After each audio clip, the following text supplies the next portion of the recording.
पूरा मुल्क ना खड़े होने की दवाइयां ढूंढ रहा है। अस्सलाम वालेकुम, मुस्बित शो में बहुत बहुत खुश आमदीद। मैं हूं असद निज़ामी और मेरे साथ हैं अली आफ्ताब। शो को प्लीज़ लाइक और शेयर करें, चैनल को ज़रूर सब्सक्राइब कीजिएगा वरना हम नाराज़ हो जाएंगे।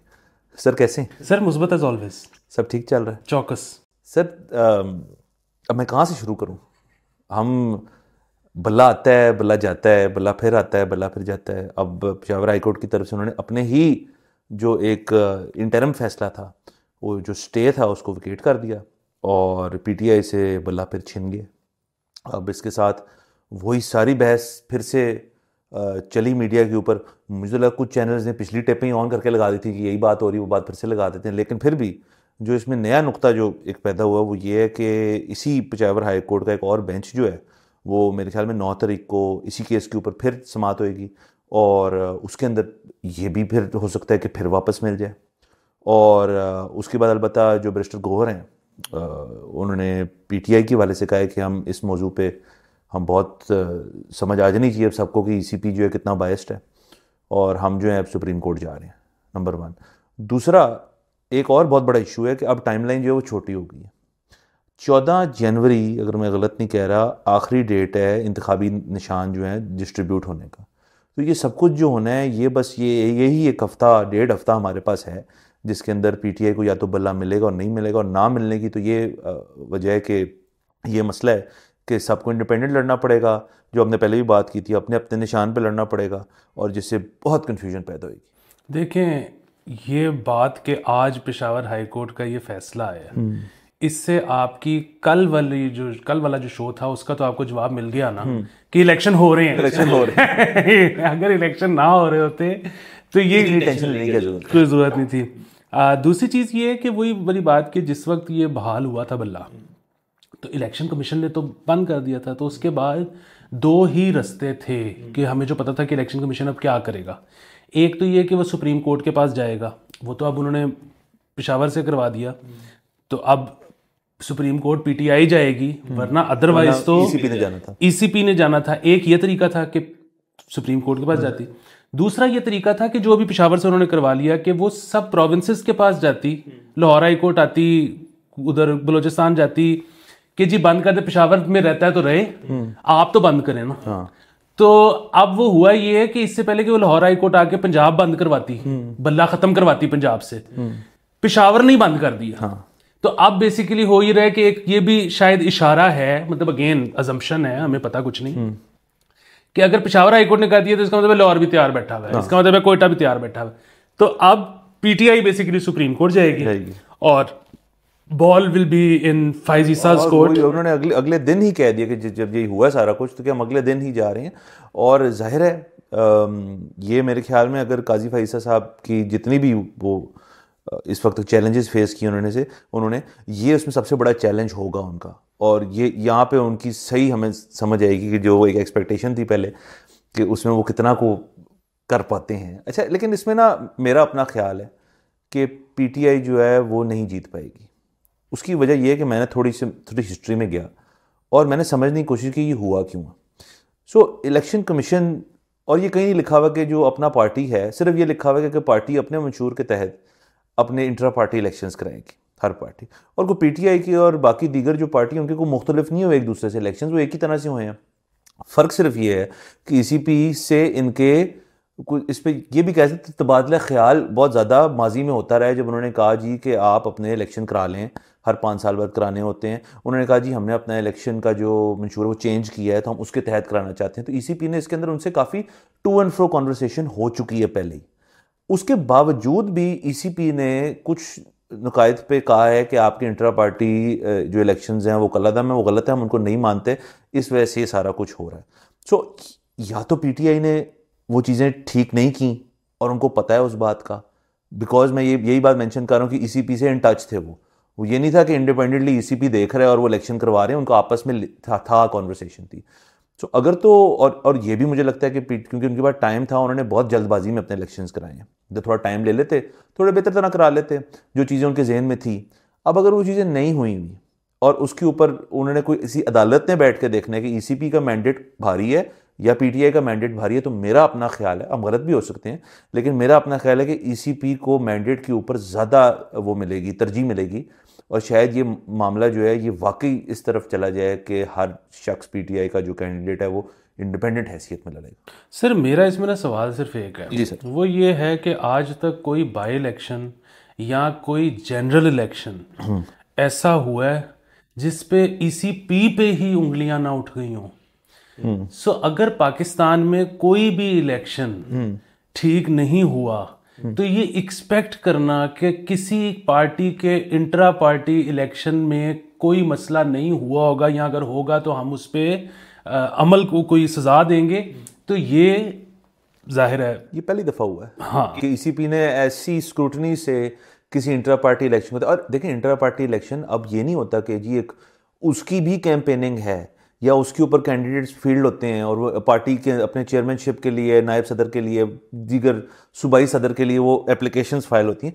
ये इफेक्टिवली इलेक्शन तो है ही नहीं, ये तो नॉमिनेशन है कि पार्टी के 4 लोग बड़े बैठ के कहते हैं यार कि इसको ये दे दो, इसको वो दे दो, फलाने को ये दे दो, तो इसमें कुछ ज़्यादा है ही नहीं चीज़। और जैसे मैंने पहले जिक्र किया कि हमारा अपना इलेक्शन एक्ट जो है उसमें इस चीज़ की कोई तरतीब नहीं दी हुई कि आपने ऐसे करने हैं, बस करने हैं इस चीज़ का, इसके ऊपर फैसला। हाँ, और वही वाली बात है कि मुझे खैर ज़्यादा पता नहीं है, लेकिन जाहिर है मेंबरान वोट भी डाल देते होंगे इंट्रा पार्टी में, वोटिंग भी होती होगी, लेकिन फिर वही बात है कि इधर तो जो चेयरमैन ने कह दिया, कितने पार्टी के अंदर लोग हैं जो चेयरमैन से इख्तिलाफ करते हैं किसी भी पार्टी में, किसी भी पार्टी में चले जाएं, नहीं कर सकते।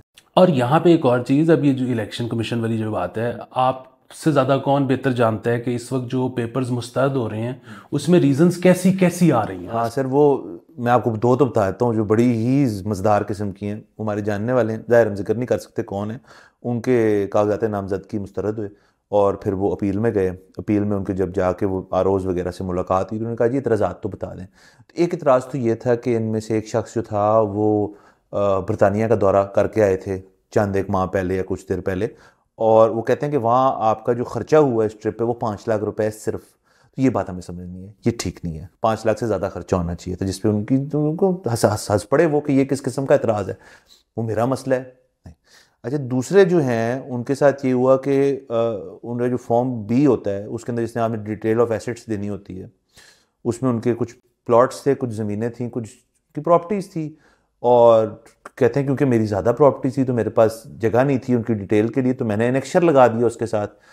वो कहते हैं वो जो एनेक्शर है वो मैच नहीं कर रहा आपकी जो प्रॉपर्टीज़ हैं, तो कहते नहीं लेकिन जो वही प्रॉपर्टीज़ हैं जिनके मैंने अलॉटमेंट लेटर वगैरह लगाए तो कैसे मैच नहीं कर रहा, कहते हैं तरतीब नहीं ठीक इसका। सो ये बात भी सुनने को बहुत, और ऐसी इतनी सैकड़ों स्टोरियाँ होंगी, ज़ाहिर है जिसके कागज़ मुस्तरद हुए हैं वो तो कहेगा कि बड़ी फजूल चीज़ में हुए हैं, शायद कुछ के वाकई सही चीज़ पे भी हुए हों, बट दैट बीइंग सेड ये लोग बड़े परेशान हैं कि किस किस्म की चीज़ है। मतलब कुछ लोगों के तो इस चीज़ पे हुए हैं कि वो बैंक के डिफॉल्टर हैं, तो वो तो चले चीज़ ठीक है, बट स्क्रूटनी जो है ना इस दफ़ा वो बहुत ही टाइट हो रही है, और वो हमें नज़र आ रहा है कि वो किस एक ही पार्टी की तरफ हो रही है। बिल्कुल, इससे मेरे ख्याल में आगे चलते हैं अब क्रिकेट पे। जी जी बिल्कुल, बड़ी क्रिकेट में ना मैं ये बड़ी इंपॉर्टेंट बात दोबारा दोहराना चाहूँगा कि आज पाकिस्तान को मेरे ख्याल में 90 पे 5 आउट थे जी, और इवेंचुअली इट एंडेड अप 313 या 300। बिल्कुल। अच्छा, हमें लग रहा है कि हम बड़ी अच्छी जगह पे हैं फाइनली।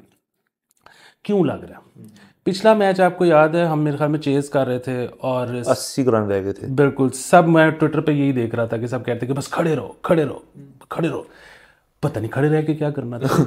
ये जो आज हमारे बेसिकली जमाल और दूसरे नंबर पे रिजवान, ठीक है, ये अगर खड़े रहते तो क्या होता? ये खड़े नहीं रहे, इन्होंने स्कोर किया है, मारा है, इन्होंने मारा है। बात ये है कि क्रिकेट एक स्पोर्ट है जिसमें जो टीम ज्यादा स्कोर करती है वो जीत जाती है। ये जो है ना कि खड़े रहो, पूरा मुल्क ना खड़े होने की दवाइयां ढूंढ रहा है। वो एक लतीफा भी है कि वो डॉक्टर के पास गया बंदा, तो उसने कहा कि अच्छा, डॉक्टर ने कहा कि आप कुछ ज्यादा ब्याह किए हैं। उसने कहा नहीं, एक भी नहीं। उसने कोई गर्लफ्रेंड? उसने कहा नहीं। तो उससे कहा अच्छा, कोई वीकेंड पे कोई पेड पार्टी टाइप माहौल है? तो उसने कहा नहीं नहीं बिल्कुल भी नहीं है। तो कहता फिर चाहिए क्यों? कच्चे में रहो।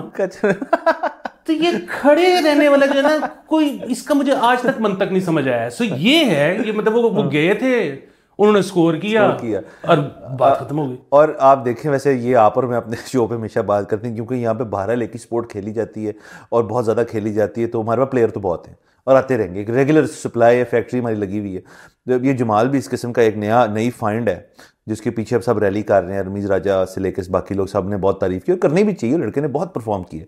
और लेकिन मैं एक और चीज़ से बहुत खुश हुआ कि जब उसने प्रेस कॉन्फ्रेंस की है बाद में, तो उसने बाकायदा प्रॉपर अंग्रेज़ी में प्रेस कॉन्फ्रेंस की है, और जो इंग्लिश रिपोर्टर्स हैं उनको अंग्रेज़ी में उसने बाकायदा प्रॉपर जवाब दिए। इस चीज़ से देखे मुझे बड़ी खुशी हुई। मतलब कुछ लोग इस चीज़ को बड़ा तो क्या वो उर्दू में करें, बेशक करें उर्दू में, लेकिन अगर आपको अंग्रेज़ी आती है और अगला बंदा आपसे जिस ज़ुबान में पूछ रहा है अगर उसमें जवाब दे सकते हैं तो उसी में जवाब दें। तो वो इतना कॉन्फिडेंट था और उसने प्रेस कॉन्फ्रेंस भी बड़ी अच्छी की। सर उसकी अंग्रेज़ी तो हमारे प्राइम मिनिस्टर से भी ज़्यादा अच्छी थी कि वो मुझे समझ आ रही थी, क्योंकि प्राइम मिनिस्टर तो वो क्या होता है डिक्शनरी खा के आए हुए हैं ना, तो वो तो समझ ही नहीं आती वो क्या कह रहे हैं। लेकिन ये बात अच्छी है कि स्कोरिंग के ऊपर एक तवज्जो है, और मैं यकीन से कह सकता हूँ कि ये जो सारे स्कोरिंग था ना, पीछे से मोहम्मद हफीज़ या बाकी जो कोचिंग स्टाफ वो नहीं कह रहे होंगे मारो मारो मारो, वो कह रहे होंगे सुकून करो। ये बॉयज़ ने खुद डिसीजन लिया। देखें जब पिच पे कोई बंदा उतर जाए, फिर वो है और आगे जो बॉलर है वो है, उन्होंने कहा यार हम तो मारने आए और हम मारेंगे। देखें एंड में रिजल्ट अच्छा है। अब इस टेस्ट मैच में बड़ा अच्छा चांस मिल गया कि हम यहाँ कुछ करें, तो ये तो बहुत मुस्बत बात है रिगार्डलेस ऑफ एवरीथिंग। तो आपने अब जिक्र चूंकि कर ही दिया काकड़ साहब का, तो उनके ऊपर भी बात कर लेते हैं। उनकी एक वीडियो बड़ी वायरल हुई है जिसमें वो कुछ अवाम के सवाल हैं उनके जवाब दे रहे हैं, क्यूट बन रहे हैं, और वो सवाल भी बड़े मतलब उस किस्म के थे, डेंजरस नौयत के थे। लेकिन मेरे तो ख्याल में उन्होंने अच्छी तरह हैंडल कर लिया। जिस चीज़ का उनको नहीं पता था उन्होंने कहा मुझे नहीं पता, और जिस चीज़ का उनको पता था उन्होंने डिक्शनरी जो है वो सारी बाहर निकाल दी। हाँ, उसमें ये देखें कि डॉक्टर लव क्योंकि पिछले कुछ अरसे से नहीं हो रहा, सर मिस करते हैं, तो प्राइम मिनिस्टर ने जिम्मेदारी निभाई और खिलापुर कर दिया। वाह। और पिंक टाई वो पहन के आए हुए थे। तो सर ये देखें कि मतलब हमारे जो प्राइम मिनिस्टर हैं उन्होंने मुल्क भी संभाला हुआ है, रिलेशनशिप इशूज भी संभाले हुए हैं। वो मतलब ना हर चीज पे उनकी गिरफ्त है, हर चीज उनकी गिरफ्त है। और सर ये एक और देखिए, हमने शुरू में बात की ना कि हमारे पिछले एपिसोड का आपको जवाब मिल गया है। मेरे तो ख्याल में ये प्राइम मिनिस्टर साहब का जो ये इंटरव्यू या जो भी था, ये उससे बरक्स है कि वो शायद इलेक्शन नहीं हो रहे और वो रहने को आ रहे हैं, इसलिए वो अपना दायरा जो है एडवाइस का और गवर्नेंस का वो बढ़ा रहे हैं। सर मेरा तो ख्याल है कि वो आए हैं कि देखें इलेक्शन हो रहे हैं तो प्राइम मिनिस्टर से शायद आप मुझे दोबारा ना लें कभी, लेकिन रिलेशनशिप एडवाइसेस के लिए मैं हमेशा, यानी कि वो अपना सीवी में फैलाव ला रहे हैं। वाह, कितनी बड़ी बात है। चलें सारी देखें ना, आज हमें कहना ही नहीं पड़ा कि मुस्बत पहलू निकालें, हर चीज ही मुस्बत थी। क्या कहने, पहली वाली शायद इतनी मुस्बत नहीं थी, लेकिन उसके अंदर वो मुस्बत ही है, वो मुस्बत ही है। प्रोसेस चल रहा है ना, प्रोसेस चलना, हम प्रोसेस के साथ हैं। बिल्कुल। देखिए वो सुप्रीम कोर्ट में जाएगा मामला, या सुप्रीम कोर्ट या तो ठीक फैसला करेगी, जो भी ठीक फैसला है, और अगर गलत फैसला करेगी तो सुप्रीम कोर्ट एक्सपोज हो जाएगी। तो क्या हुआ, दोनों उसमें मुमकिनात में पॉजिटिव। इसी पॉजिटिव नोट पे आपसे इजाजत लेते हैं। अगले एपिसोड में फिर मुलाकात होगी। खुदा हाफिज।